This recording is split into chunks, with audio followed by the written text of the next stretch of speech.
Hi, welcome to Casual Conversations. I'm Sarah. And I'm Dana.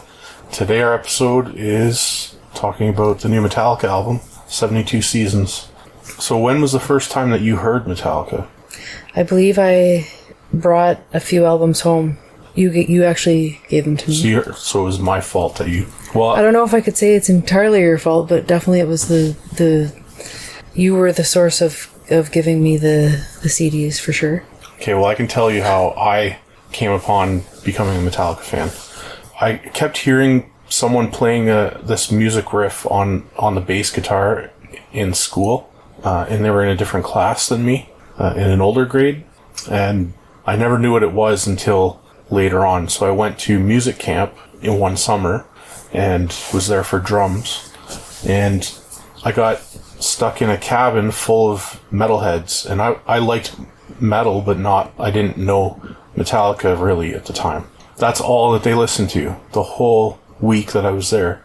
They were blasting Metallica, and I remember them playing Seek and Destroy while like throwing a broom through one of the windows of our cabin. And anyways, they were quite the people. Zach, Jay, and Chris. I remember their names, but I never kept in touch. I wasn't like really good friends with them because I was more like Nirvana, Soundgarden, that kind of thing. Yeah. But when I was there, they played Enter Sandman. That was the riff that the guy was playing on the bass in school, the school year before. So anyway, I got home and I had become a Metallica fan at camp, and I wanted to buy their albums. So the first album I bought was Master of Puppets. I wanted to get Kill 'Em All, but it wasn't there. So I got Master of Puppets, and then I got Ride the Lightning, and then I got Kill 'Em All, and I wanted Injustice for All so bad, and I couldn't find it on CD because we were in a small town and they just didn't have it. And then someone gave me the tape, so I had that for quite a while, and eventually I got the CD. I was going to say, because that was one of the ones that I borrowed. Yeah, and you scratched it. And yeah, I remember. You were impressed. I didn't scratch it. I scratched the packaging or something. I thought it was the CD, and it wouldn't skip. And then it skipped. It wasn't the CD. Anyways. But just so I don't forget, I just wanted to say, I don't remember when it was, but I was like at home, and we only had a few channels because we were out in the country, and my parents watched the music awards or whatever, and Metallica came on, and my dad had heard of them, and he was like all like into them and stuff, and I was like, didn't really know much about them then either, and I have no idea when that was, but I remember hearing and seeing them then. Anyways, yeah, don't know when that was. Nirvana was my favorite band, and Metallica quickly became... I know at one point I said they were my favorite band, but it was because they had a new album finally coming out, and it was Load, and I was mad at my mom, whatever. She wouldn't bring me to the store to go buy it. I had to take the bus, and it took an hour to get to the store. But I remember telling her that they were my favorite band, and I've been waiting for years for this album and all this. But I don't think that they were actually like my number one band. I think it was always Nirvana, but they were right up there anyways. They're definitely number 2 or maybe tied. So I had heard Until It Sleeps, and I really liked that song, although it was really weird. It was different for them. But when I got the album, that's where they started going downhill. But I was in denial because I was such a big fan. I was in denial that it sucked. Like, I tried to really like it. And then even when Reload came out, and then we went and saw them live on that tour, and they even did like... Do you remember they did a country set, like, in the middle?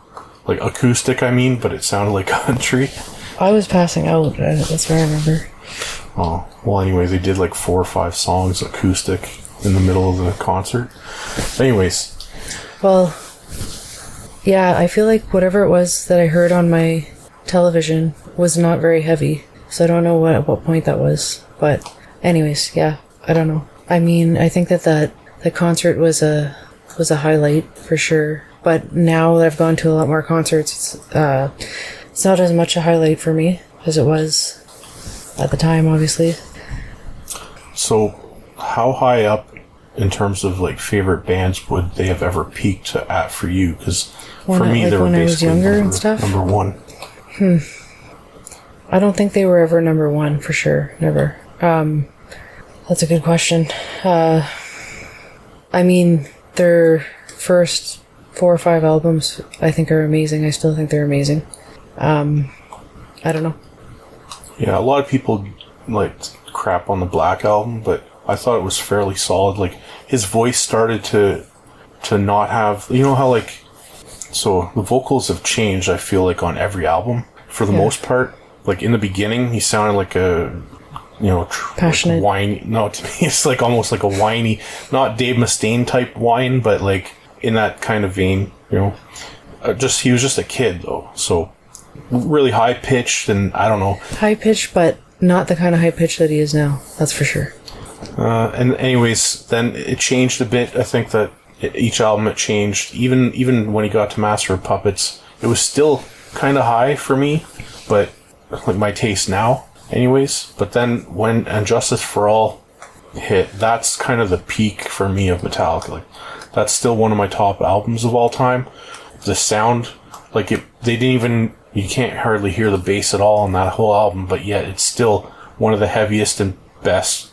It's a masterpiece to me. Well, even despite what they've gone on to do since then. I feel like for me it was a different experience because I didn't know them every time an album came out. So I just kind of got a whole bunch of albums all at once and heard them. So it was like, it was a different experience. I didn't experience it as it was happening, kind of thing. Or even close to it, really. Well, I only joined on after the Black Album was already out. Yeah. So, but in between the Black Album and Load, because I was waiting for a few years for a new album. Well, and there's always something in me when bands are popular that I start to feel like I don't want to like them, even though, even if I do like them. So, like, I feel like they were getting super popular, sort of as they were going downhill, in my opinion. But I think it was based on, well, I mean, everybody's got their own opinion, but to me, it was based on sort of what the albums they had put out, and they had proven that they were good.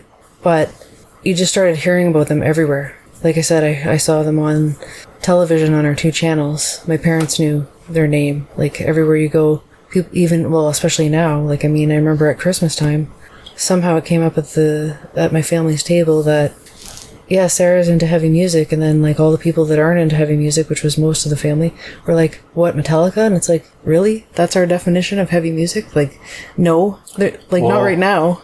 Like, yes, they're old stuff, but not... They weren't first, but they did kind of bring it pretty mainstream. Like, yeah, exactly. That's what happened. As far as I know, they didn't have any music videos until One came out. Yeah. And that was I think that was their first music video. That was the first music video I saw of them.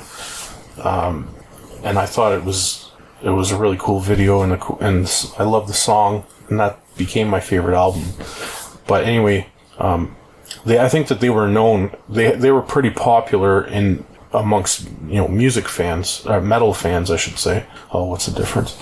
But back in like the 80s and 90s, yeah. But when Enter Sandman hit, I think that was kind of like their Smells Like Teen Spirit, where everybody just all said, and I think both were out in the same year. But that was their hit that made them mainstream. Yeah, and for me that's an irritating thing, although I know it's like success for them, but then because then everybody, including my mother and like aunts and uncles and everything, they all know a song by Metallica, and it's like, you know, for me it's like, you know, a band's starting to go downhill when you start hearing that your grandma knows who it is, you know. But at the same time, I mean, some grandmas would know, you know, well, what different bands are, you know what I mean? Like, depends on the grandma, I guess. Like, so just made me think of my dad. Like, I don't have a relationship with him anymore, but he gave me some metal early in my life, like Judas Priest and AC/DC. They're kind of more hard rock, I guess. But so I tried to share Metallica with him, and by doing it, I put on Nothing Else Matters, thinking like, it might be, because it's like quite mellow and whatever. And then he goes, "Oh, that's nice, son, but something else does matter." And I was always confused by what he meant by that. He wasn't understanding it. Like, he wasn't getting it. I don't understand what he was getting at by that. Anyways, it was the most weird reaction, and just a little anecdote to throw in there. He never became a Metallica fan to my knowledge. But that was a weird reaction. I mean, yeah, I mean, I guess sometimes I judge music based on, like, could my mom listen to this? And I feel like some newer Metallica, their softer songs, she absolutely could. And she could never listen to, like, you know, Ride the Lightning or... She could probably listen to most of, Injustice like, Load. Yeah. Reload. Because to me, they're not... Those I albums, don't want to listen to them. Like, Load is a pretty solid album, I think, for rock. But not for me. It's not metal. It's not most... It's really not metal. I can't even stand it. Like, I really love Until It Sleeps. Like, I don't know. I have that song in my head actually right now, but I'm wishing it wasn't there. Like, I don't like it that much. We'll fix that shortly. You can get one of these 12 songs into your head instead. But the rest of the House that Jack Built's okay. The rest is kind of... But it really is not heavy. It's... No. It's disappointing. Intro music. It's like, to me, it's like that anticipation that you get during their old intro because you're waiting for what's going to build. Well, it never builds in a lot of these songs. Like, yeah, that's a good way to put it. Yeah. And then Reload, that's basically, it feels like, other than like the fixer off at the end of the album, I think the rest, it all kind of feels like leftovers from Load that should have been left in the dumpster. It probably is what it is. Like, in reality, I think they're lazy enough. I think so. But anyways, I don't know. I saw a video with them, I don't remember when, and they didn't know any of their songs. They didn't know how to play them, and that was upsetting to me. Their old songs. It was it was at a time when I was just on the edge of starting to not like some of their music, and it was like kind of solidified it for me. Like, what the hell are they doing? Like, they don't know their music. Like, I don't know. It's like the fans care more about their music than them, but I guess that's not fair to say because they probably do care about what they're doing. It's just not like what I would want, I guess, it seems. I mean... So after Reload, we had a big, split in the band. Jason left, and they had that... that was when the documentary thing happened and all that. They were doing therapy, whatever. And they had, like, Dave Mustaine in some kind of monster documentary. Remember that? They were, like, fighting. I probably tried to put it out of my mind because... And then they had Bob Rock do the bass on the album, and then they brought Rob on board. But anyway, again, that's another album where I like one song, and it happens to be the title song, Saint Anger. I like that song quite a bit. I felt, at the time, I remember feeling like it was a step up for them. Over Load and Reload. I felt like they're getting heavier again. No solos on the album. I was having a really hard time with it. Like, I feel like I heard it mostly because of you, because you were trying to give it a shot. And for me, I was like, I don't know. I was kind of like, it was such a contrast to what they had done that it was hard for me to get into it. And I mean, then when they went on, like, they just started becoming so cheesy with, like, their words even. Like, I remember, we're so fucked.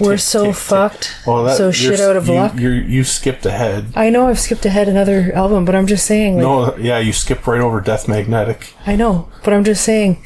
I just feel like I don't. They just got so cheesy. That's what I'm getting at. Yeah. Like, even the names of their songs became... That shit out of luck thing is definitely... Well, what I'm trying to say here is if you look at the titles of their albums, the titles of their songs, what their songs are about for their first 5 albums, they're cool. They have substance behind them, Politics is, I think, a thing that really... There was a time when James decided he wasn't going to sing about politics anymore. And I think that's what really started their downfall lyrically. Well... To me, and I know it sounds kind of rude, but like, it's like they're seeming old because if you look at their lyrics, and I mean they are getting older, they're talking about like all these struggles that it's like somebody struggling to get out of their made bed or something instead of like somebody struggling to fight like a soldier in that war, like it's like all these like have it together kind of problems. Like, I don't know, it feels very light on the passion for what it's about and like the words themselves. And I mean, they did a lot of play on words, like, catchy phrases that everybody's heard in some of their songs in the past, but now they're just taking it to see what I see? Like, to a stupid level, you know what I mean? Like that, I think that's the earliest one that I can think of. There's probably others that I don't remember, but like tons of them. Like, I'm bad with names of things, but most of their albums, their first albums, are named off of like sentences we've heard since we were young that are known kind of like sayings or whatever. So they knew what they were doing. Like, people will relate to it, you know. And but the phrases that they used back then, I think, are not as cheesy as the ones that they use now. well, that's what I'm saying. Shit out of luck. Something happened, and they're grasping at straws and just grabbing, like, I don't know. It's a weird thing that I noticed, but it didn't bother me until I think it was probably the shit out of luck thing that started bothering me. That one just, I don't know. Well, unless you count the TikTok thing in Frantic, that drove me crazy. Or anyways, just all the, like, okay, all the times that mama or whatever is mentioned, like, I don't know. It's just crazy to me. I know a lot of people don't care about lyrics, so a lot of people are probably just like, well, we don't care. It's just the music, and I mean, I care about the music, but I'm just saying, like, as somebody who likes to sing songs, I don't want to sing shit out of luck. Like, it's just, I don't know. Let's go back to Death Magnetic briefly, because it was barely a blip on my... That's exactly why I'm not talking about it, because you could put it on now, and I other than like 2 or 3 songs, I wouldn't even recognize them. Yeah. I think I listened to the album like 3 times. Yeah. And then I haven't touched it since then. Yeah. Like, it felt like they were trying to like take some of their old riffs from their old classics and then like change it slightly, but it just never felt good. And then the mastering on the album was so bad. It was like clipping. It was like Brick Wall Limited or something going on there that it just sounded hard on my ears to listen to. Like, from a technical point of view, not anything to do with like the lyrics, what it is, or like kind of the music riffs themselves. But yeah, so I didn't like that one at all. I still thought Saint Anger was better. I thought it was a step down from that. But then Hardwired came out, and I actually listened to it quite a bit for the first month, and I thought it was good, other than like the shit out of luck thing and a couple a little bit cheesy here and there, and then I stopped listening to it. It didn't stick with me, but it was a step up. Was that my influence though? Because I was so like dead set against it, because I was like, I didn't want to hear it. It probably. Well, I used to, when I was working in the basement there at the old house, I would listen to it sometimes in the basement, but it was only for the first month after it came out, and then I haven't listened to it since. So again, you put it on, other than like about 3, like the singles basically, I wouldn't even remember what album they're from. And actually I heard a couple clips earlier today, and it didn't sound as good as what I remembered. Yeah. So, well, sometimes when you're a fan of something, you want it to, like, you're like so wanting it to work out too, so you look for the good sometimes, and then over time it can either seem better or worse. Like, I don't know. I've come to expect disappointment from them, and I hope that this album is good, but I've heard whatever singles they put out for, so that's a third of the album.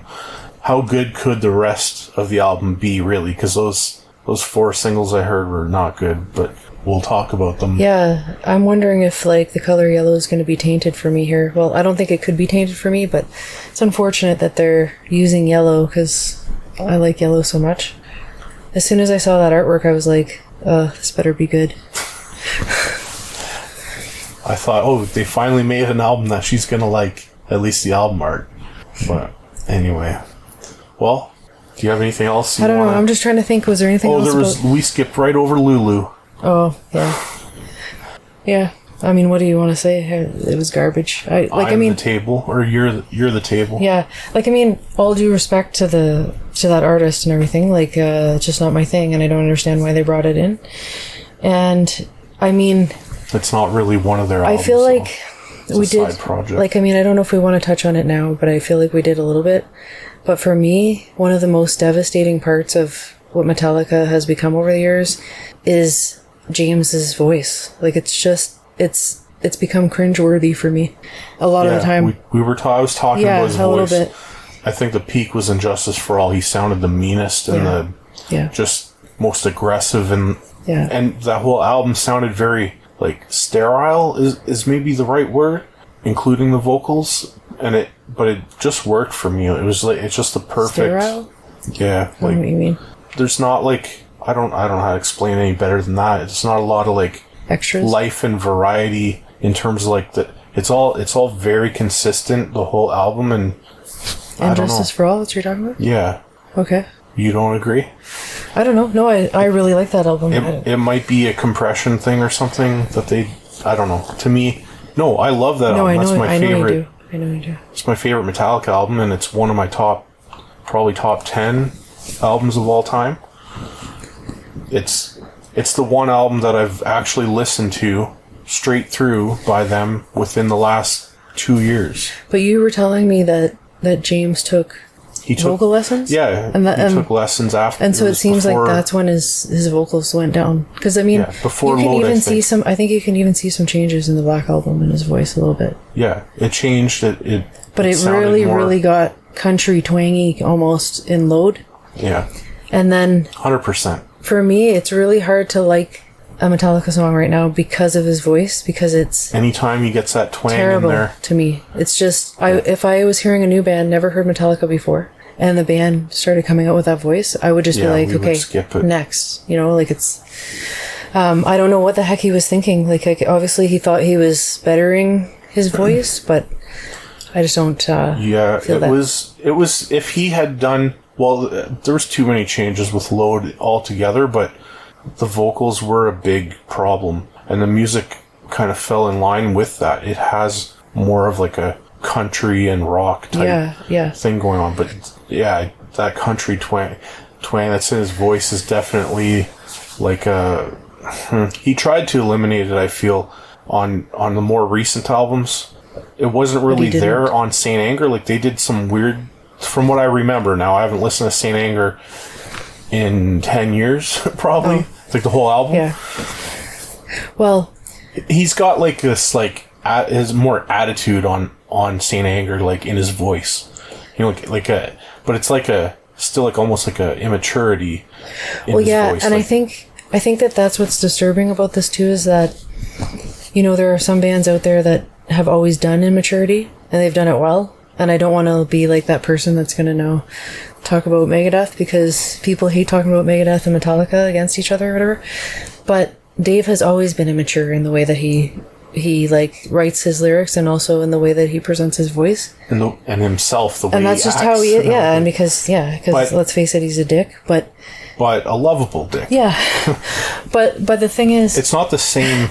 It's not the same. It's okay. It's not the same level of maturity Megadeth that's coming out in Metallica. Especially Dave. He's more immature, and I think like Metallica is more like childish. Does that make sense? Metallica is like Dave is smart. He's a smart person, I believe, but he's always had that angsty kind of ness in his music, and Metallica, whatever it is that they're doing, feels immature or something, but doesn't work for them. Like I feel like it doesn't. It's not what they've been, because they weren't always that way. No, and it's not to say. Weirdly, it's weird to look at something like, say, Ride the Lightning and go, it isn't immature though. It's not immature. It's, what is it? It's passionate, and it's what's the word? But it's not immature. Like it's different than immature for sure. Ride the Lightning? Yeah, Ride the Lightning. It's not Master of Puppets, even. It's not. Like when you're comparing it to something that's angsty and immature and has been, you know? Yeah. See, for me, and Justice for All was their peak. And I've said that repeatedly, but like that was like where they were the most mature, the most that's true. Political. It was just, that was where. But it also, I think, brings respect with it, and so when you see that go away, it's hard for me. Like, I mean, of course, I'm going to respect them. They brought like this style of music into the forefront, right? Yeah, one of the people that did, anyways. Okay, I might be throwing us off track a little bit, but I feel like they've not. I don't want to say that they've gotten lazy, but because I think it's not fair to James, because I think James. I don't know. I like James as a person. I don't know him personally, but like I feel like I would like him as a person. Like he's likable for me. Like he's like a decent human being, maybe. And I know in recent fairly recently, within the last, I don't know, year, he went public and was talking about feeling bad about, like, his abilities these days. Like, he feels like his skill level is going downhill and he can't play like he used That's to. a positive thing that he's admitting it. Yeah, but I feel bad for him because, like, I think it's because he's getting old, you know, and it's something that we all have to face. And I don't. But sometimes you have to give it up too and be like, you know what, this isn't Metallica You had anymore. a good run, yeah. I know, but, like, it's not fair to say that he has been the lazy one of the group when you got Lars, who plays the same beat for every song. Well, you got Kirk, who just rides on the wah pedal the whole time for all his solos. But I gotta say, as somebody who's not as musically inclined, like, yeah, I've dabbled in playing music or whatever, and I'm a music fan, but I, like, really, their newer albums have been very, very clangy and very, like, the drums are just so clang heavy. That's the China And cymbal. Yeah, like, it's so... Because he used to use a ride cymbal. Yeah. So, and it sounds terrible. Let's talk a little bit about the drumming, okay? It sounds I have terrible. a problem with Lars because when he switched from... This is my theory, okay? Everyone says he always sucked, but I don't believe that. We never used to say that back in the day. He kind of melded in. Until like Load, when he stopped doing double kick and stuff.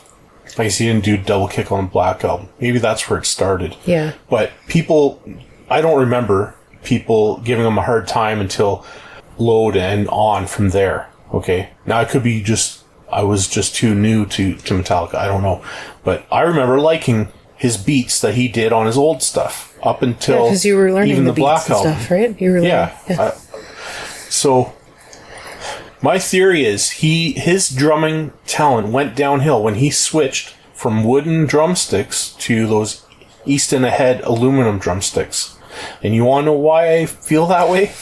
Because he did switch. I don't remember if it was before or after the Black Album, but it was definitely before Load.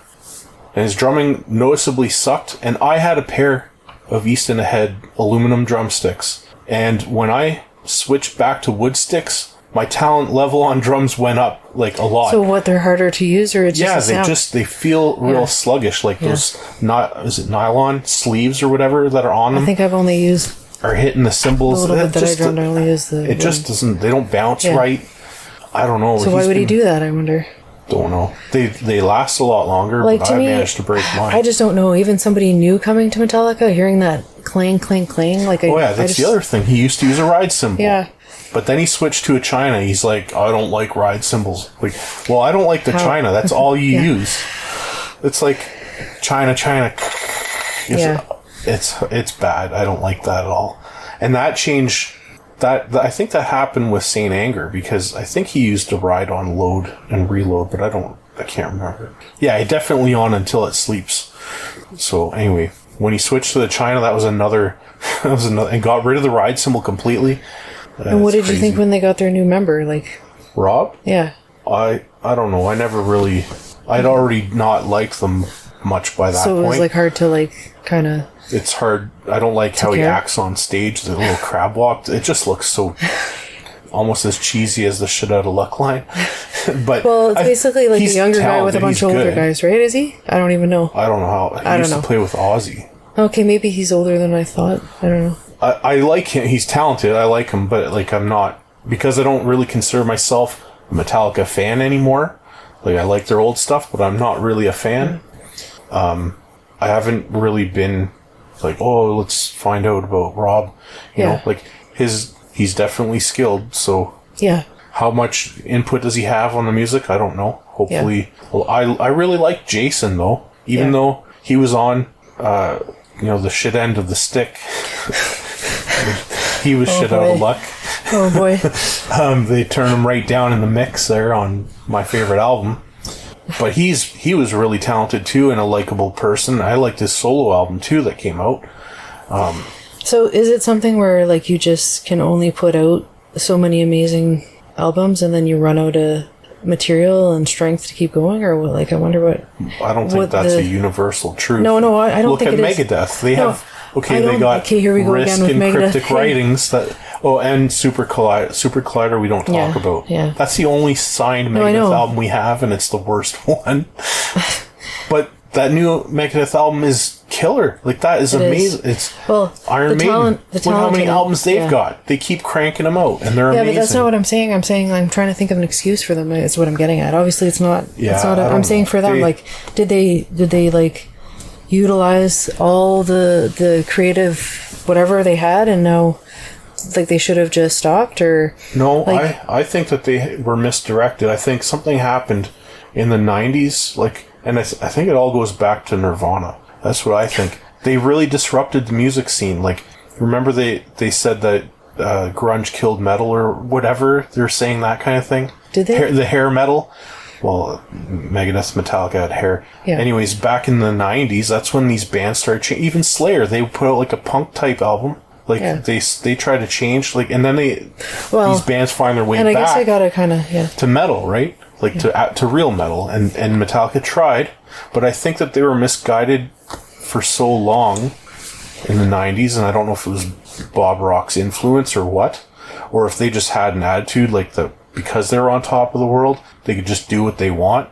And that's fair, they can, but I think that they just did it for too long. Now they can't do it anymore because they tried to diversify so much. Whereas really, if you look at Iron Maiden especially, they didn't do something like that. They still sound like Iron Maiden. Yeah. To me, they actually almost sound better than old Iron Maiden, which might be blasphemy to some people, but I love both. But listen, this whole discussion is probably blasphemy to I can't even speak. It's because people don't need to go get their ears tested.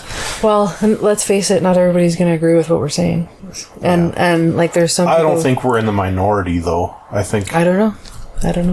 Because there's metal fans, there's new actual metal fans. I think what it is it's new. It's the new people coming, kind of that are just new to like heavy music or something, and they're like, "Oh, I like this rock stuff." You know, it's not. Well, there's people that are our age, that friends even, that like really liked heavy music, and then they supposedly grew out of it, and now they like whatever jazz or whatever the hell. Like, that's true. There's a lot of people. Like, it's like, actually, when I was younger, I liked metal, but now I'm so mature. Actually, the majority I have a job of them, right? And a kid. Right, the majority of them, actually, if you think about it, people we grew up with, a lot of them listen were like into metal. Pop punk and stuff like that. But like the people that liked metal, they like kind of like look at us like we're the immature ones. You still like Megadeth? It's like especially your music tastes have gotten even heavier, I feel. Yeah. And me too. Like, there was a point not that long ago I didn't even like black metal at all, and now I do. Yeah. You know. So, anyways. I mean, so is there anything else to say sort of about Metallica just generally, or about some of the members, or just about things that have happened over the years to do with them? Like, the Metallica concert we went to was a big deal for me. My dad drove us there, and it was the first. I remember having that. We had cold pizza in the car, right? Well, I don't even remember. I thought that cold pizza that you made. I thought. Really? Wow. I don't. Yeah. I don't remember. Sure. Anyways, it was a birthday gift. What was? The whole concert thing. From my parents? From you to me, was it not? Oh. I thought it was. That was in July that we saw it. I have no idea. At the Molson Amphitheater. But I still have the ticket stub. Yeah. I mean, it was a highlight. It was the first concert that I'd been to, like, other than local shows, with, like, local bands. Yeah, I had been to a few, I guess. But anyways, I guess it's just now let's listen to this album and give her true feedback. Like, I mean, I'm trying to be open to it because you never know, like, there could be a song or two that blows us away, or there could be it doesn't even have to blow you away. Like, what I think we should do is we'll listen to each song straight through, and we're not going to have it in the podcast because of copyright issues. Yeah. But we'll put something there that you'll know, so you can pause this, listen to the song if you want to follow along with us. Yeah. And then we'll talk about it. I'm going to say for every song if it's going to go on my playlist or not, because honestly, I'm not anticipating that there's going to be many that I'll want to hear again. this is assuming we get through. This might be close to the end of the podcast. Okay, let's look at this picture to humor me. I know it's yellow and black, which was my color of my bedroom growing up. So looking at the picture, talk about immaturity. Like literally, well, I guess that's not immature. I thought it was just a broken crib, but it looks like it's burnt. The stuff actually looks maybe burnt. So like, what is all this stuff that's burnt? Well, maybe, what's it called? 72 seasons. So like, maybe this is a tragedy that took place and all this stuff is destroyed by something, by a fire or something. It looks like one of the things is a guitar, which I guess makes sense. What else do you see? I don't know. Like a kid's bike and knife down there. There's definitely some kid stuff. Headphones, stuffed bear, weights, chair. So some form of destruction, but I don't know. Why did they pick yellow and black? Why such beautiful colors would they pick for this? I don't know. You know what 72 seasons is? No. It's the number of seasons in the first 18 years of your life. Oh, well that so that really actually makes a big difference. So it's almost like this is all the stuff from that 18 years of their life, and now it's getting destroyed or they're moving on from it or something. Wow. Yeah. So there's a real purpose there. I know James talked about how he wanted to call the album Lux Eterna, but the other guys overrode what he wanted, and that's what they settled on. He's pretty happy about that decision. Well, and it's to do with, how your first 18 years shapes you as a person. Yeah, but in this case, it looks like it's burnt up and whatever. But yeah, that's pretty. Actually, that's fairly deep. The artwork in the name. Yeah, it's quite a, like, I don't really love the art, but I think it's a big step up from the previous album. Even the Black Album was black with a snake on it, like that. Yeah. I love and Justice for All, I think, has one of the better artworks, too. Yeah, for sure. So this might be the best art that they've done since then. Other than the color. You like the color, though. Yeah, but not on their album. Like, anyways. What if you love the album, though? Then you'll be like, oh, I do love that color on them. I don't know. Maybe. All right. Are you ready? Okay, well, what's the name of the first song here? It's the title track, 72 Seasons. 72 Seasons, okay. Let's do it.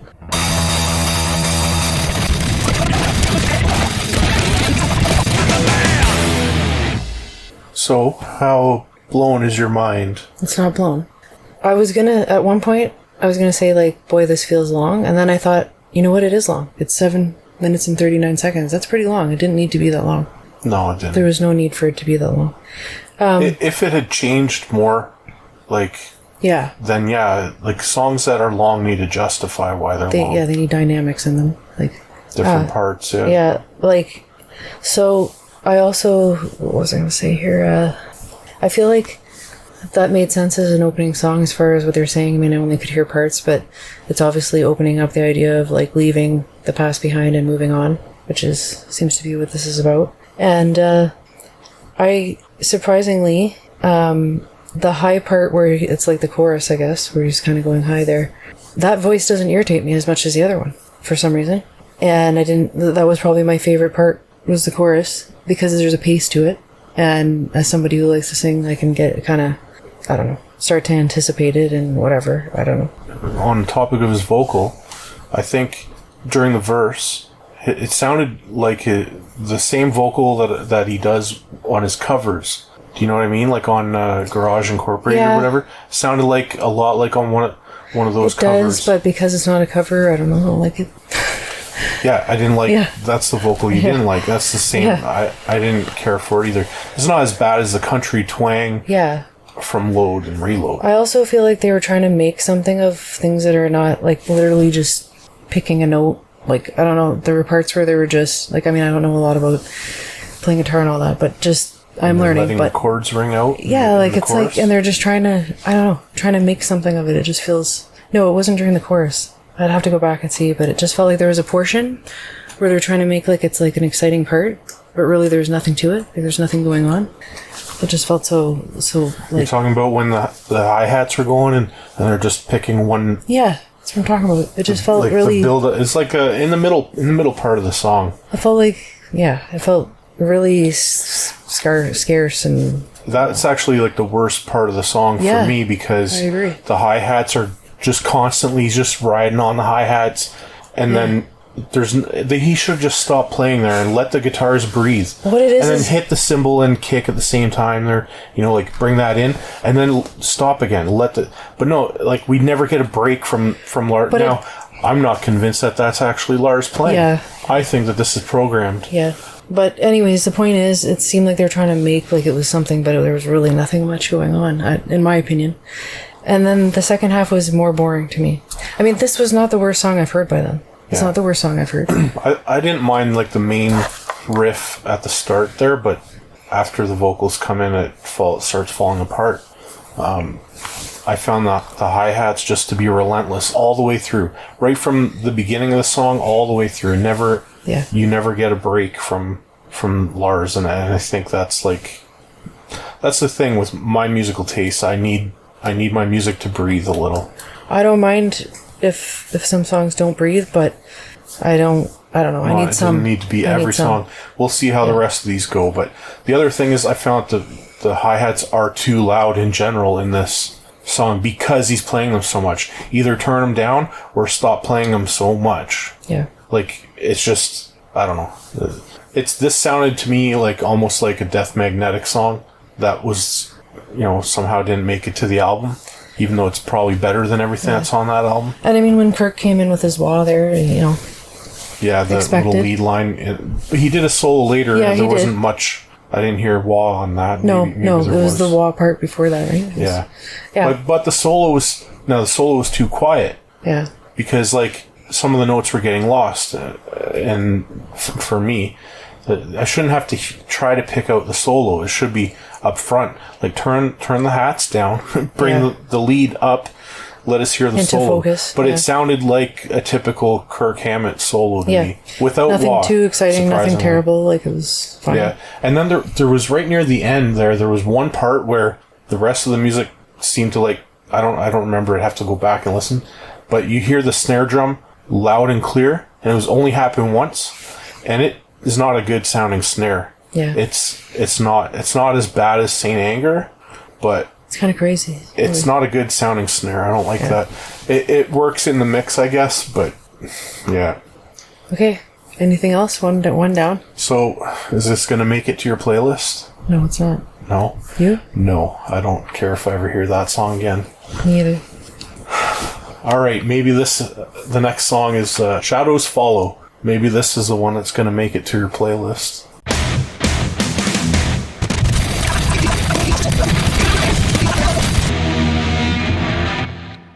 It was upbeat. That's the impression I got right off. Like, very upbeat. You mean happy sounding? Yeah. And I feel like he was pretty high in his singing, and then he went even higher at times, which is not necessary in my opinion. Well, I found the vocals in this song to be better than in the first one. Well, me too overall, just because it worked somehow. I don't know, but except near the end there. Yeah. I felt like it was maybe it was Rob singing, like backing vocals with him. I don't know. Because it didn't sound like James to me at one point. I'd have to hear it again, but I think that could have been someone else. I feel like the first 4 minutes of this, the first 3 minutes I'm like, whoa, this is way too upbeat. And then about 4 minutes in, I thought, you know what, I like this better than the other song. And then after the 4 minutes, I just was having a hard time focusing on it, and I was just sort of like, when is this going to end? And I started to feel a little differently about it, but I don't know. Did it feel longer than the first song? No, not necessarily. Because it's not. I really didn't like I often like the bridges in songs where they change it up. It was just brief, but I really didn't like it. I didn't like what they did there. I can't even remember it. And just overall, just I'm trying not to think about what they used to sound like, but it really doesn't sound anything like they used to sound like to me. I kind of thought it sounded like something like a cross between the Black Album and Hardwired. It doesn't sound like their old stuff, but to me it doesn't sound as bad as some of their newer stuff. The solo, okay, we got classic Kirk with the wah, but that solo especially put it in Black Album territory to me, because it almost sounded like he was trying to do the Enter Sandman solo, but a little different, so it's not quite the same. Just change it up a little. But if you go back and listen to it and think of the think about it is this the Enter Sandman solo? I think you'll see the similarities that are in my head. Yeah. It's not obviously not a copy of it, but I think it's like maybe he used it as a blueprint or something. But anyway, definitely more in the Hardwired camp because it is newer and it would be naturally more similar to that. But I think there's shades of the Black Album there. The worst part for me was just that it was upbeat. That was the worst part for me. I don't know. I didn't really get that out of it. But I definitely think that Lars really loves hitting that snare in the intros, especially of song. And I know there's another one coming up where he's going to be doing. I mean, he's probably going to do that in every song. So here's what my point of view on the guitars in this. The guitars don't sound heavy enough. They don't. They sound like they've dialed in the tones that would be good for really heavy rock. Radio music. I'm talking about the actual tone of the guitar. You can play a guitar any kind of this is metal that they're playing, but the tone, it's too clean. There's not enough distortion in this album, at least in that song. You could really hear they just sound too clean. It's like a good rock tone, and it's very a riffy thing that they were doing there, not like a good metal riff, but more like a rock riff on the guitar. And the whole song overall felt very formulaic to me. This is how we do a Metallica song. We do this part. It's like they could have just cookie cuttered, or I'm built a Metallica song out of Metallica Legos. Here's this part. Let's put this piece here. You know what I mean? It's the same drum beat going on that he always does. And anyways, is that song going to make it to your playlist? No. It's not going to make it to mine either. It is a little bit closer than the previous song, but let's see. Screaming Suicide. Isn't that a lyric that was on Death Magnetic? Probably.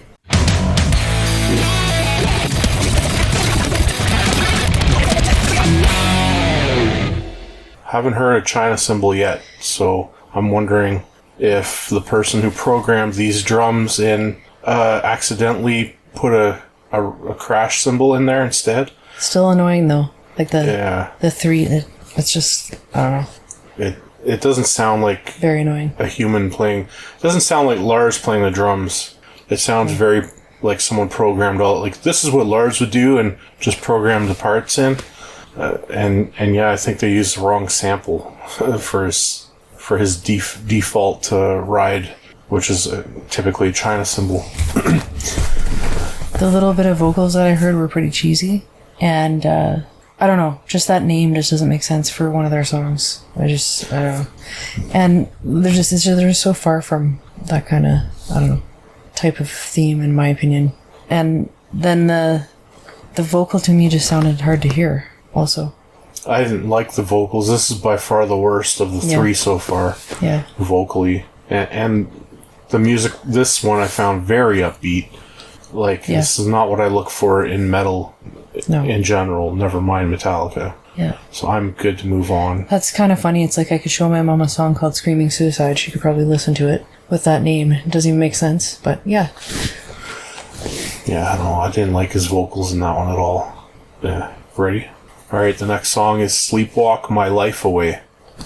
Cheesy name, for sure. Yep. Let's hope that the music's better than the title.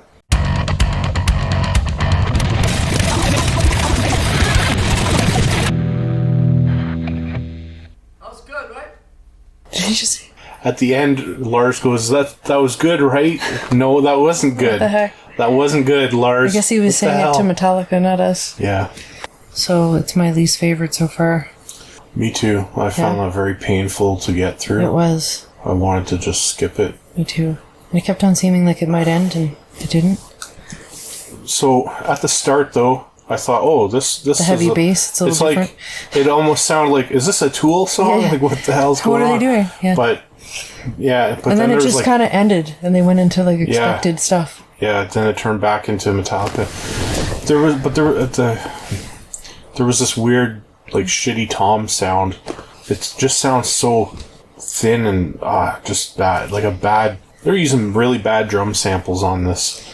And that one riff before going back into the verse, reminds me of something, but I can't put my finger on it. It's not a Metallica song. Yeah. Some other thing. Yeah. Very rocky. And that bridge. Yeah, they're terrible at these bridges in the Bang! Bang! Yeah. Bang! Like, what the what? That's not Metallica. What is going on? And I'm not trying to be rude here, but I gotta be honest about what was happening. In my head during the chorus, I was just picturing him grabbing the mic and just like a pop singer or something, because his voice was ringing out so much and it was so cringy. I don't know. Man, that was a terrible song. I hope it gets terrible better name from of a here. song as well. Yeah. And this album should have only been 11 songs. That one shouldn't have made it. All right. Next, You Must Burn. Wow, sounds so edgy. Here we go. What?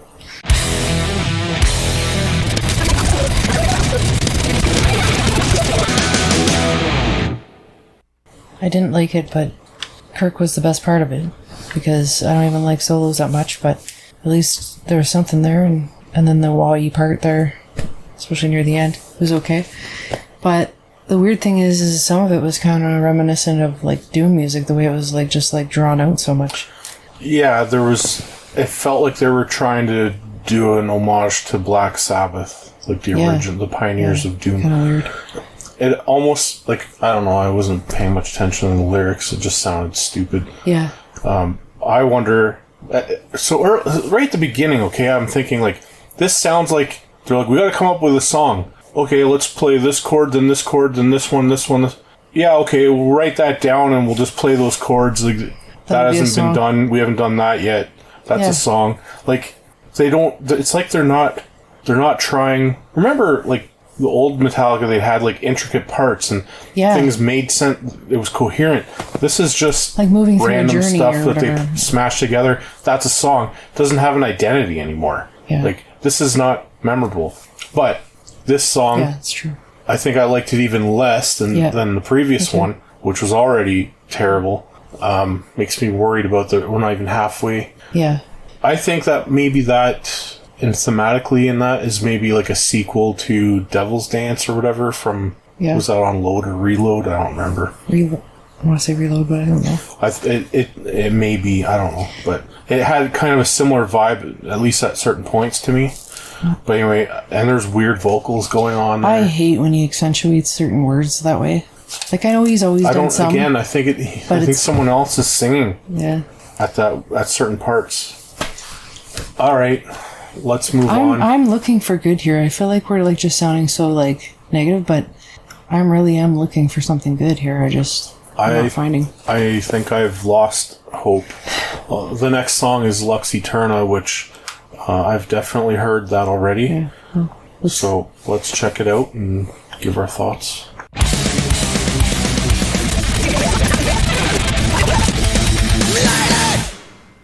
So the best part was that it was 3 minutes and 21 seconds and not 7 minutes. Yeah, it's the shortest song so far, and in my opinion, it's the best one so far. I think. It doesn't sound like a Metallica song, though, so it's weird that I'm saying it's the best one. It sounds like a cover. It's a weird combo. It's like what's going on with the music and his voice is just, I don't know, it's weird. To me, it sounds like something off of, like in a movie or something. Garage Incorporated. It feels like it was made for a movie or something, like a, Yeah. For all I know, it was. I don't know. It sounds like they're trying to do a tribute to another band, like the previous one. It sounded like a tribute to Black Sabbath at times. A really bad one. Yeah. I mean, they terrible. But inspired by, let's say that. This one sounds like it could. If you told me that's a cover of whatever, and it's a leftover track that was on that didn't make it to Garage Incorporated, then I would believe you. Yeah. But as far as I know, that's an original. So it's not going to make it to my playlist, though. Either. I have heard it several times now, and I don't care if that's the last time I hear it. All right, Crown of Barbed Wire.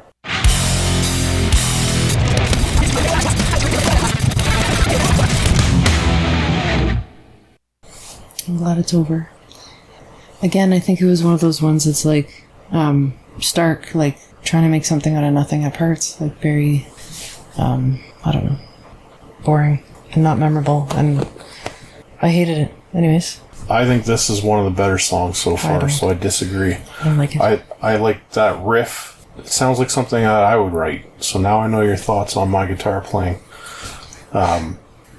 Again, I can complain about Lars, assuming he's even had a hand in this at all. Just, it feels like he never wants to not play. Like, he always has to be playing, like the band's gonna just leave him if he...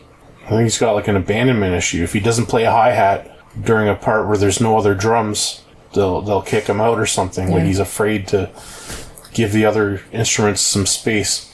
But there was a part in the song that I didn't care for, where they're playing a chord and letting it ring out. Yeah, I don't like that part, but not because of that. It's a change to, it just doesn't fit with the rest of the song. And the point is, the two main riffs I actually quite liked, and I thought up until near the end, I thought this might make it to my playlist, but it won't. And I'm afraid that this is the best we're gonna get on this album, or for me anyways. The solo stood out in the fact that it sounds the exact same as the other solos we've heard. Mm-hmm. It feels like he's just cutting and pasting bits of his solo repertoire. Like, here's the part where, and again, it sounds like Enter Sandman solos almost. Like, he's taking bits from that. Yeah. He rearranged the order in this one.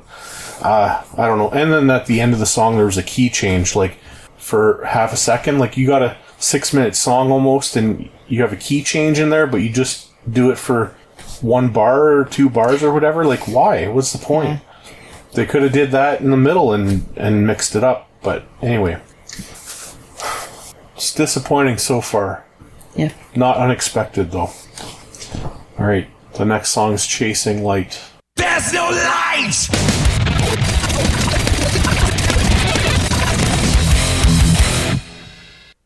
I think that song started off good right at the very beginning until they slowed it down and the vocals kicked in, and then it just fell apart again.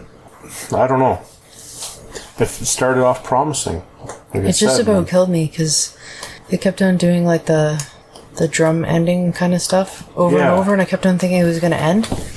Yeah. It's driving me crazy. That's the thing. Lars does that all the time. Yeah. So whoever programmed this in was like, what does Lars always do? Let's do that a whole bunch. Yeah. And they do it in every song. I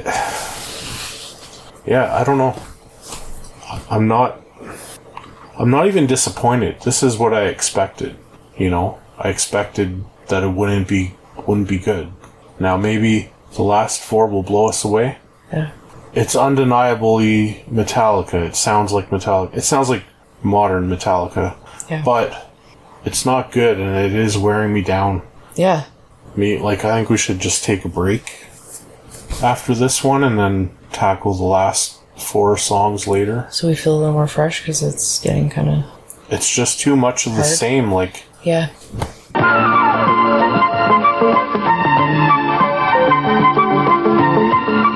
So, we have 4 more songs to go. Yeah. Gonna make it through. Yeah, because of the break. Alright. So the next one is If Darkness Had a Sun. Okay.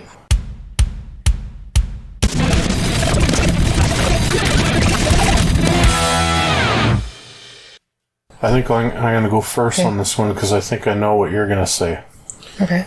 It's going to be the same as every other song. Oh, thanks. So, musically, I actually like this song for the most part. It's not perfect, but I actually kind of like the riff and then the chords that they're playing during the chorus and the vocal melodies. I actually like all that, except the pre-chorus vocal melody sounds really familiar, like it's almost directly lifted from another Metallica song. I don't remember the name because I haven't been listening to them. So that's why I was going to say this sounds like a Metallica song. It doesn't sound like not a Metallica song, like some of them. Yeah. I was going to say that. It does sound like more like a Metallica song than pretty much all the other songs that we've heard. Yeah. Not particularly like one that I like that much, but... Well, I don't know if it's the break that's like given me like fresh ears, like to be more open to it, or what. But actually, I liked the music. It's not like technically good. It's not amazing. It's a very repetitive riff that they use, but it's not bad. It's not grating in any way. So there's a bridge there with a solo.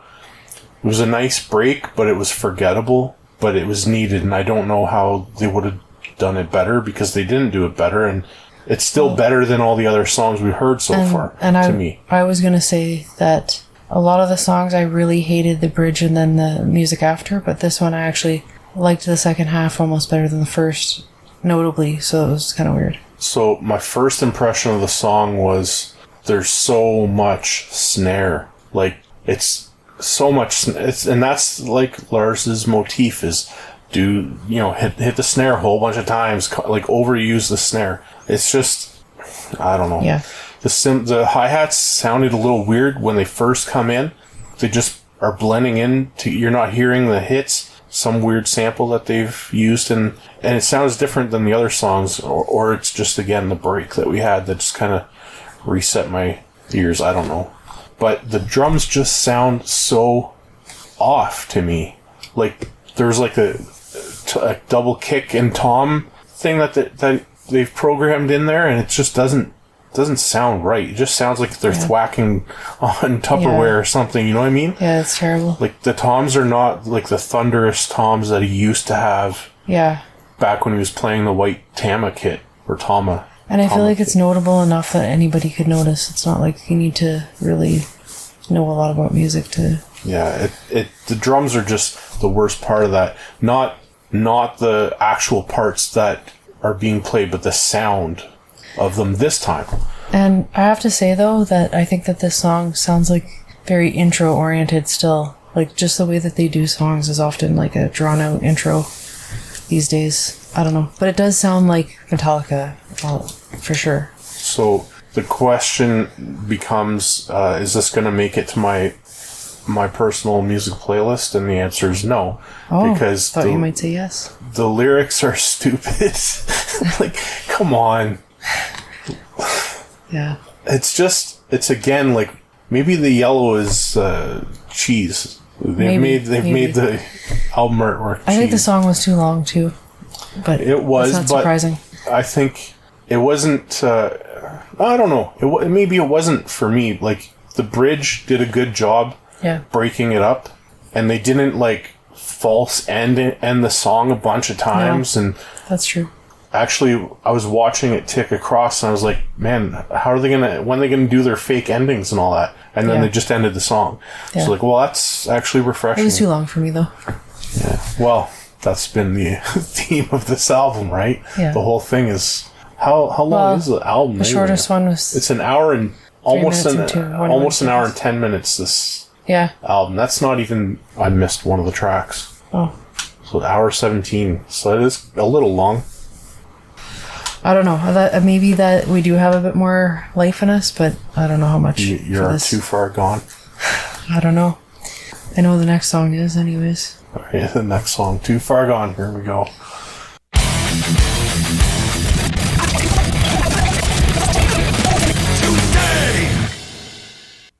You can go first again if you want. So, I don't know why this reminds me of Red Fan, which is a song that they covered by Budgie back, like, in the Kill 'Em All days. Now, I haven't heard that song, especially their cover, in many, many years, so maybe my memory is wrong. It might be a different song, or it sounds really familiar anyways, but that's the title that came to my head, was Red Fan. Like, it's almost like they were unconsciously... Yeah. Or subconscious. Is it subconsciously? Subconsciously, I guess. I don't know. It feels like they were inspired a lot. That's a kind of a theme on this album too, like with Lux Eterna, and I forget what the other one was, where it sounds like a cover, right. Like when they're covering some other band. That's a bad sign when you're starting to sound like a cover band. Yeah. Well, some of it I didn't mind. But then there was, like, this chord change that sounded way too, like, upbeat and happy. You know, like there was this like, I don't know which chords it is. I'd have to grab my guitar. What point was that? Well, I don't know. Okay. They did a chord change there. Because I just noticed something too, and I'm wondering if that's what it was. But well, what did you notice? No, it was just later on in the song, though. It happened at least twice. Okay. The thing I'm talking about. Something bugged me there. It was notable, but I don't know if I'm talking about the same thing as you. Anyways. So, though that chord change felt out of place for any Metallica song. It did not sound right in this song it would never sound right in a Metallica song. And had they not done that and picked it sounded like they were changing chords in a minor or a major scale, and they should have went with a minor scale to me, but my musical theory knowledge is very limited, so I could be completely wrong about that, but there's something there that definitely didn't sound right.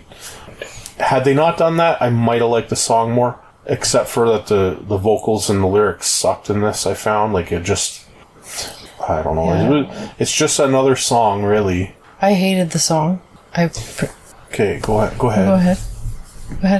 You hate it. There's one thing that they did on this that they didn't do on any of the other songs that I didn't notice it. And I think if I had, I would have pointed it out. And that was they were doing harmony on the guitar riffs. But it was so sparse. There was so much of a delay between when they would do their... It was just small shades of old Metallica when they would do harmonies on the guitars in riffs. You know? It was you gotta do more of that and also make it better. But it's weird that we get to, what is this, track 9, and then they finally have harmonizing on guitar. Yeah. I hated the oohs and ahs, I always hate that in most songs, just generally. For sure. It was very repetitive as well, but I'm not like a lot of their stuff is. And too happy. Just... Yeah, it was mostly that chord change that made it happy to me. Why is a song called Too Far Gone, and while he's saying it, he sounds like he's super happy? I don't get it, but... Is he gonna make it through the day? Yeah, sounds like it. Sounds like he's gonna do fine. It's too far gone from their glory days when they sang about, stuff that impacts, on a more of a national or international or global level, rather than now they're singing about a very personal level, what I mean? This is not their strong suit lyrically, in my opinion. No, but if you look at all those names of the songs, gives you a hint. But, okay, so shall we move on? Yeah. Room of Mirrors. Room of Mirrors. 5 minutes, 33 seconds. Here we go. Oh, I should say, it's not going to make it onto my playlist. Me either. And I'm having doubts that any will, but we'll see. Room of Mirrors. Here we go.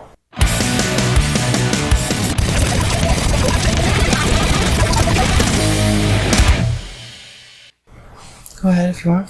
If I go first on this one, you gotta go first on the last one. Doesn't matter to me. We finally hit a song that I want to hear again. Not because I was blown away, not because I thought it was amazing, because I kind of thought, the first thing I thought was that the vocals really sucked in this one, but then they stopped bothering me about halfway through or something. It happened to me too. Yeah. Weirdly. I liked that they had tempo changes in the song as well. I preferred the faster parts in this. And I don't really like when they're going quick and then they slow down briefly. It kind of kills the momentum. And I kind of feel like they have to do that though, because if they're going to play it live, they have to give Lars a break.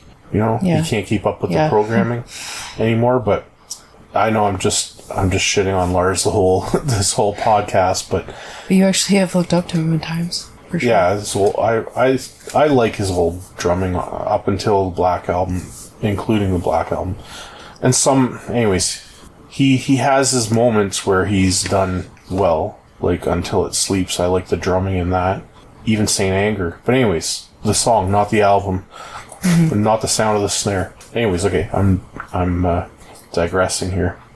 I liked the solo part. The first half of the solo was good, it wasn't like mind blowing or anything like that, but it was good. And then the background, like the rhythm track changed a bit, and I didn't like it as much. And then they did some more harmony with the guitars, which I liked again after the solo ended. So I liked those aspects of this, and I think that's what really kind of makes me want to hear this again, because I was pretty negative on the song up until the solo. See, and I was the other way around. I liked it until like maybe 3.5 minutes in, and it's like a 5.5 minute song. But it might have been just that that I have a low attention span, so it's like I drifted away at that point. I don't know, but I thought it was decent up to that point. Well, before the solo, I was thinking this really sounds like they're trying to be themselves. Yeah. During the Master of Puppets era. Like, it sounded like they took Disposable Heroes and just kind of changed it a bit. Yeah. And we're like, this is a new song now. You know what I mean? Yeah. Well, see, for me, the weird thing about this was that when it first came on, because we've been listening to so many songs that don't have that much distortion, I don't know if I'm wrong, but it just felt like almost like it was skipping or something at first. It caught me off guard because it sounded so different, this song, from the other ones. And I think what it was what they're using on their guitars or something, right? Like, it's different. Distortion level or something? There's something different about it. Yeah.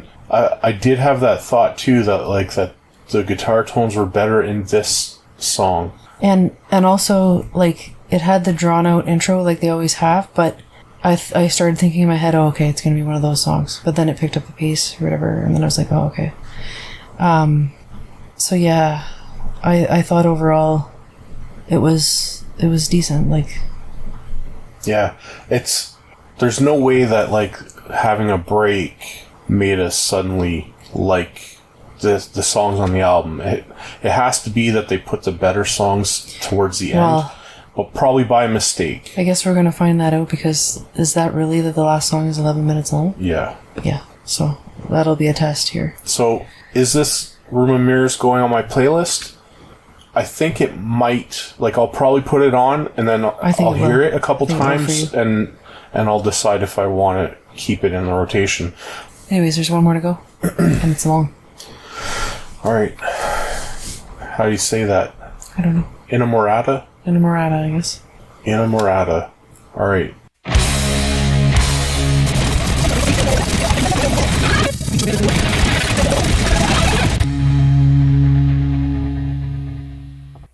Best one. I said that was the best one, but I think they're talking about probably their recording. Yeah, because it's definitely not the best song on the album. Well, I think that's a terrible way to end it. I don't know why they agreed to 11 minutes. Like I mean, it did have some changes in it. Did it feel long to you? Well, you know what? It didn't feel like 11 minutes somehow. I don't know how. So weirdly, even though I don't like it. I tried to not look at the time because I knew it was long. And I didn't want to be watching the thing ticking across, right? It didn't feel long to me until 8 minutes. Yeah. And then it went back to the chorus. Yeah. And that's when it finally, I was like, I don't want to hear the chorus again. Do a different part. Yeah. So, yeah, there wasn't much I liked about it. And I looked up what that word means. And it means female lover. And like the few words that I heard coming out of there. Okay. So the way I look at it is, it's like they were trying to be mature with this song and make like radio music or something, but then the words and themes of it are so immature. I don't know, it just feels so immature to me. I was bored. Also, I noticed at about 7 minutes there was some kind of like guitar riff. I don't know if maybe it was playing before that, but I noticed it at about 7 minutes in, and I thought, boy, that does not sound anything like Metallica. Like, it just sounds weird. I mean, they can do what they want, but I'm just saying. And I don't have much more exciting stuff to say because I really didn't like that. Terrible way to end it. It's interesting because this song, by far, I took the most notes for. Yeah, well, not just because it's the longest, but I just felt like it's the album closer. I got to give it its due, right? Because here's the thing. Something about the pace and the vocals right up at the start there, as soon as he starts singing, sounded like country western to me. Like, that's what popped. It sounded like we're walking into OK Corral and Hetfield's there with a cowboy hat I agree, on. but Like the 90s. I see that picture all the time with him. Yeah, well, that's fair, but you see that mental image when you hear this. Yeah. Like, how could you not? Yeah.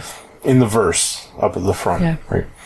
And the chords that they were using there were a weird choice for Metallica. It doesn't sound like that's what I was Metallica saying. chords. Like, it's- Like the chords, okay? But then they do a riff. And the riff, it's nothing like mind-blowing. It's like, it's a throwaway. It's a rock riff that they threw in there. And it's... Radio sounding.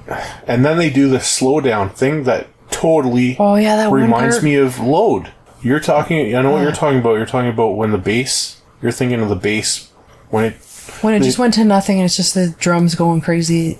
the hi-hat. Yeah, and then I actually like that part. I didn't like the hi-hat because he's doing the same shit where he's like, I better play because they're going to kick me out of the band if I don't. Yeah. Although I think someone programmed all these drums. I don't think Lars played any of it. that part drove me nuts. He probably had a hand in it, Yeah. you know?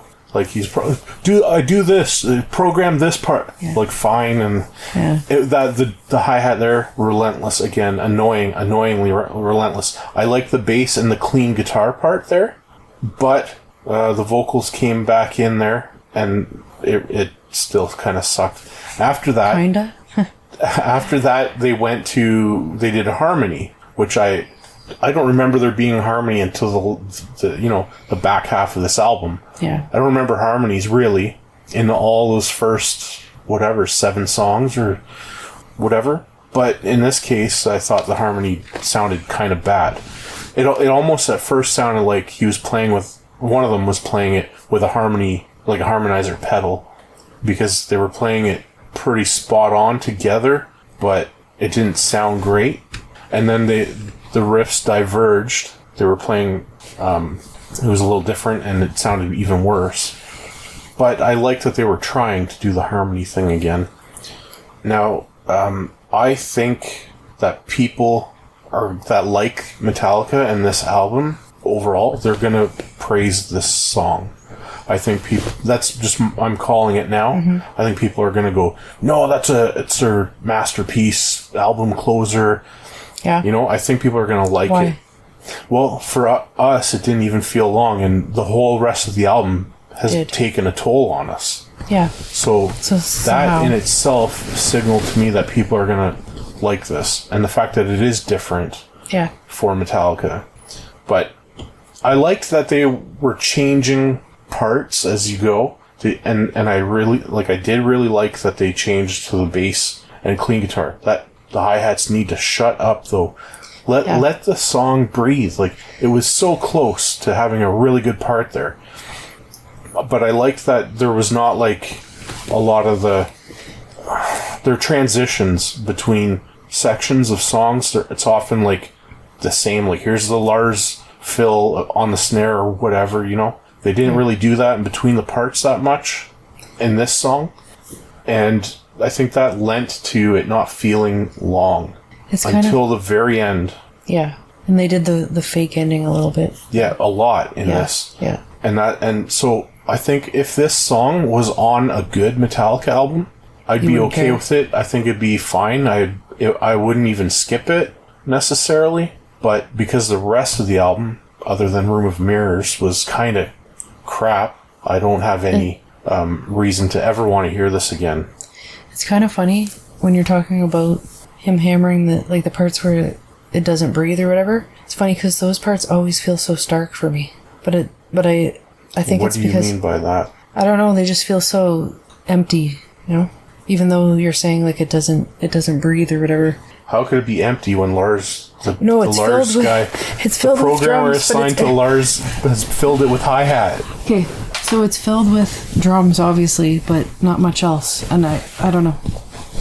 Anyways. So, almost every song on this album, they end it like an encore at a concert. Like almost all of them. Like, what is it? It gives them something. Why are they doing that? I'm ending now. Oh, no, I'm not. You know what I mean? Like, I'm ending now. There was a time when if you went to a concert, that's how bands would end the concert. Or Metallica, for a long time, has done that. Even their old songs that didn't end like that, like they faded out or they just ended abruptly, they started doing this encore type ending in their concerts at almost every song. And now they've put it right in the song itself. Yeah. And I don't like that. No. I really don't like it. Well, especially when a song's really long and you're just kind of like, okay. If you do it in almost every song, it's not special anymore. They could do it in, one or two here or there, then it's fine. But they do it so much, it's annoying. So surprisingly, because we often have very different ideas about things and taste, I'm in agreement with you that Room of Mirrors, in my opinion, is the best song on this album. And really, honestly, there's not much else. Like, there was a few songs where I didn't mind a portion, but that's it, So would you consider that last song to be a ballad or no? Because it didn't really sound ballady. You know what I mean? Like, no. There was no Unforgiven 4 because, or 8 or 10 or whatever they're at now. No, because it's too spread out. Like, I don't know if you know what I mean. It's not. It's like it needs to be more concentrated to be a ballad. Like, it reminds me, and because there was a part there that really screamed load to me, it reminded me of, like, Fixer, I think, Fixer was on Reload, right? And that was like the album closer, and it was long, I think, as well. Yeah. The longest song at the end kind of thing. So some things that stood out to me was, just the fact that there was no Unforgiven 4. I was expecting that. I didn't look at the track listing before we got the album. So the only other thing really that stands out is there's no China. I heard no China symbol at all throughout the entire album, and that to me is the smoking gun that it's not Lars playing the drums. Yeah. 100%. Well, that and the fact that everything was dead on, like bang on in tempo wise, like no beat was missed. Certainly no hi-hat beat was missed. If anything, there was extra thrown in there when there shouldn't have been. I mean, based on like reading through the lyrics a bit, it just all feels like some hateful stuff from the past, like just almost feels like a dream, that kind of thing. But You Must Burn, that one might be more related to the picture itself. I'm only looking at it very lightly, but it basically sounds like a bunch of regrets, right? A bunch of regrets and a bunch of things that didn't go how you were hoping, and people that didn't end up loving you, and like people you wanted to get rid of and people that wanted to get rid of you, and just... So it's very personal. Very lyrics. Personal, very like almost too personal, because we don't know, like in a sense. Yeah, we don't know every detail, right? But we know. And to apply it to yourself, I don't know, I find it harder to identify with these. Do you think that it's a concept album based on skimming the lyrics, or no? I don't know, I think... Because the reason I thought that was because chasing light into If Darkness Had a Sun. Yeah, I guess so. And then maybe Too Far Gone, I don't know. And that one's like about temptation, and I don't know. It's like I think it's just about life. Like, so life is full of all these different things. So, I mean, they're connected to each other, right? But do you think it's limited to the first 72 seasons of your life? To me, no. I don't think so. It's just life I don't think so at all. But I mean, to them, maybe it is, because they know what they're actually talking about in those lyrics. Like, we can only like look at the words and sort of generalize them and like apply them to like general things like in our own lives or something. So yeah, it probably does apply to the first 18 years of life. I think that these titles are very weird. I guess I'm not going to go too deep into this, but just, yeah, I mean, that's a general theme, I guess. It's just life, regret, all that kind of stuff. Like, it doesn't sound like it doesn't sound like these 18 years I didn't get too much positive from it based on the lyrics, meaning like, I mean, do people like look back on their first 18 years of life in really positive ways? Maybe some people, I don't know. Well, it's undeniable that it shapes you as a person. Yeah, so the things that have happened to you or by you or around you. Yeah. It shapes who you are, like, for the rest of your life. It really does. So, I mean, it's deep in a way, I guess. But when you look at the lyrics, it's very generalized and maybe just not related to the title track, the album opener. Maybe not. Like, it could be, could be not. Could not be, I mean. Like... So, is there anything else that you want to say about it before... I think we need to rate it. Yeah, overall rating of it? You want me to go first? Yeah. I rated a 3. Okay. I mean, I think even... I don't know, I can't rate it higher as a metal album. Yeah. What do you rate it? Well, I don't want to, like, be a copycat. I hate being a copycat, right? So, I feel like I shouldn't say a 3. But I was leaning between a 2 or a 3. I mean, I don't think 2 is accurate because stuff I don't like to hear at any time. I could tolerate a few of these songs. I wouldn't put it on my list. There's no shame saying 3 if it fits more. But, like, 3 lacking something or aggravating in some way? Definitely. Well, it's not lacking hi-hats. No. It's lacking China, actually, or ride cymbals, tell you that. So, I guess, I mean, 2 doesn't really qualify stuff I don't like to hear at any time. Because I'm not gonna... I should have let you go first, because I don't care if I say the same rating as you. Yeah, well, anyways. So, yeah, I agree that it's a 3, and I hate agreeing. That sounds terrible, but... Okay, well, as a Metallica album, I rated a 5. Because I don't think it's their worst. I would rather listen to this than Load and Reload. I won't give it anything more than a 3. And Saint Anger, except, like, there's 2 or 3 songs there. Yeah. So... I won't give it anything more than a 3. I get what you're saying, because Load was very twangy and whatever, but... Yeah. And startling because it was like new. It was like a new thing he was doing. You know, it's weird because if you took all the if I took all the songs I actually liked from Load on and made one album, I don't know if it would fill an album. Like, I don't know if it'd even break the hour mark. I know mine wouldn't. That's for sure. Yeah. Absolutely not.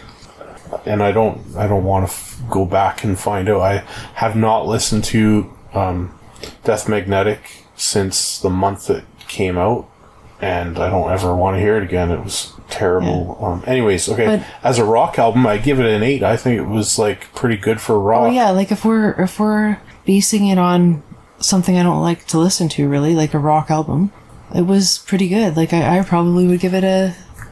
I don't know. But I do think it was metal. It just wasn't metal I liked. Like, there was a few parts that sounded very rock, but overall, I feel it was metal. It was very rocky. I feel kind of bad because, like, I went into it expecting pretty much what I got, and there's part of me always that's hoping it's gonna be great. Like, with Hardwired, I actually liked it at first. I'm not. I'm just like, please, guys, stop. Just stop. Please stop.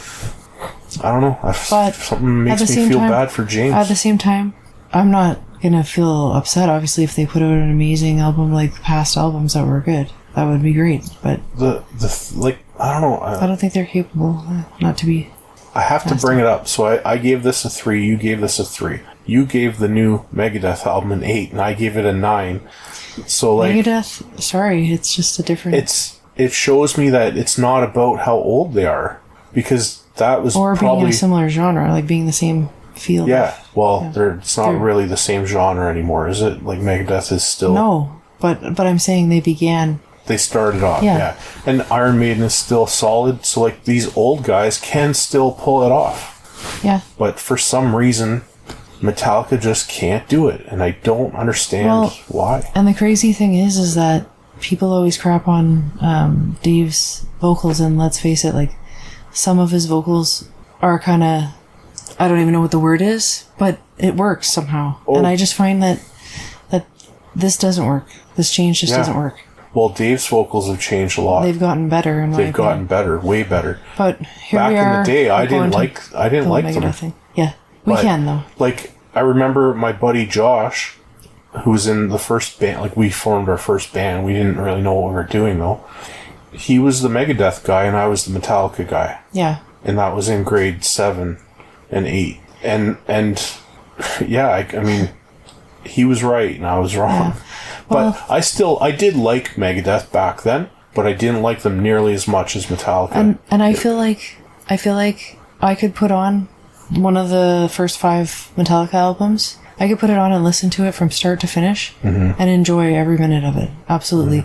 And if I was like picking top albums of all time, there would be one or two or all of those. Which one? I don't know. That's the problem. I can't decide because I really... You don't want to pick Injustice for All because that's mine. No, it's between 3 of them. Okay. Anyways, the point is, it would be there. Okay. Everybody says Master of Puppets. It's okay. You Yeah. can Well, say it would no. I was actually no. Anyways, so Kill 'Em All. no. Anyhow, We're running out of options here. Saint I Anger. can't pick. No, absolutely not. I pick But- easily. I could rate them all right now. Listen, rank I them know all. you could, but I just feel like there's 3 that are like absolutely amazing to me. Yeah. But in any case, what I'm trying to say here is, I could do that, but if I was asked, like, as you did ask before, is Metallica in my top as a band? No, but Megadeth is. Oh, for sure. So, and it's always been that way for me. Well, yeah, I don't even know when the switch happened, but Yeah. Megadeth surpassed Metallica easily, and they're actually like in my top 5 bands right now. And I they've been actually there for a own while. some of their albums instead of just borrowing them from people. Yeah. But not to Their show that we not went to to like was really good. yeah, like it's one of my top live shows I've ever been to, and I would see them again for sure. I hope we get more Megadeth albums in the future. Yeah, I really do. and I hope he knows when to quit. Like Dave does not know when to quit. Are you kidding? Okay. What as is he? Megadeth, Why would he need to as quit? Megadeth, I'm saying. Okay, as but Me- if he needed to quit, it was when he put out Super Collider, and Yeah, that's we right. didn't say That's that. And I'm glad That's he didn't, crap. because look, we got a bunch of albums since then that's that true. have been That's really true. good. But in any case, this is supposed to be about Metallica, and I know people it's- hate how it always turns to It's hard. Megadeth, but let's face it. I mean, Dave wrote some of the songs, Metallica songs. People always they hate it because they think it's just Megadeth fanboys. No, I was a Metallica fanboy. I was like making fun of Dave's voice and stuff back in the Yeah. day. I still liked it. Like I said, I like the music, but I don't like the vocals. Yeah, I was a Metallica guy. yeah, 100%. Like they were, I said, one of my top bands, and maybe tied for first place yeah. for a while. And it's not even disappointing. It's just unfortunate that they can't seem to. I don't know. I don't know what I the don't future like it, holds for Metallica. They got tons of fans, though. There's people that are gonna love this no Everybody matter what. knows about them. Like people coming out of the woodwork that know nothing about metal, and that's okay. I'm not saying you have to know tons about metal to. They should just pay. They paid their dues. They shouldn't feel bad if they get any kind of negative feedback about this album from. How could they? They got so many people that love them. Like, I I'm mean, sure they're wiping their tears do- away with yeah. $1,000 well, bills. they can do whatever they want. I mean, just Yeah. I might not want to hear it. You know. I feel like they really did try, and that makes me feel kind of bad for them. You feel like they tried? Yeah. They have to, right? They have to have tried. I don't know. You don't I'm not think you think convinced. they just went in and just like No, it sounds I don't. like that in a way. Some of it sounds like they just went here's some chords, we didn't play them in that order before, so here's a song. No, But- I think they tried. Yeah, I guess that's fair. But I feel like they did try. I just feel like they've changed. They're just not them. So Yeah, they don't know how to do Metallica anymore. I find it kind of sad. Anyways, so I guess there's not really anything else to say, right? Right? So we'll end this episode here and Yeah. say if you made it this far, and thanks for listening. And who knows when the next time we do this will be, but we had to do it for the new Metallica album. It only happens a couple times in a decade if you're lucky. Yeah. So take care. Bye.